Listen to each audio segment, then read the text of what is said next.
Hi, I am Brahmayanana, having several years of experience in IT industry, and here I am sharing my LinkedIn profile.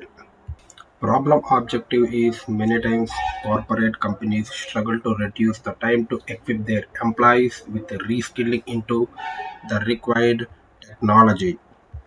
To say with an example, in my own experience as a manager, consider some of the employees need to reskill with data analysis skills, and employees could be test engineers, business clerks, and system administrators.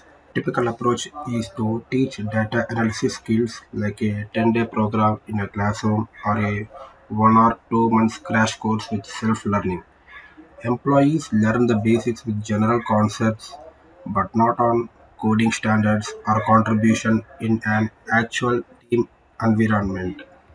I started hunting for an approach that will teach employees in a real world context instead of abstract ideas. Here I see the usefulness of an application of situated learning. Let us see more on that. To introduce situated learning, I found this YouTube video interesting.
Method of situated learning will be applied by dividing the participants into groups 3 or 5.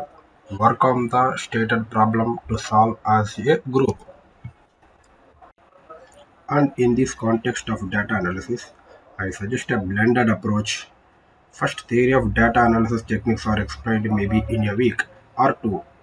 Then a specific 3-day activity, and it can be customized to instructor needs. Participants are divided into groups of 3 to 5. And task is to work on solving a data analysis problem as if they are on actual team and with respective deliverables and required SLAS, that is service level agreements, and share the results with the other groups in the participating class. A trainer or an instructor with the data analysis knowledge should act as a moderator. Further, let us have a word on community of practice, the principle that makes situated learning work in this specific reskilling context. Community of practice is nothing but a group of people who have similar concern or passion of something. In our example, data analysis skills. So they do and can learn on how to do a better as they collaborate and interact within them. Along with the animation to display elements of community of practice in the order of domain, community and practice. The three elements presented are domain, that is, which is the common concern, and community, that is, people bounded with their interactions, and practice, that is, a shared method and knowledge gained by interactions.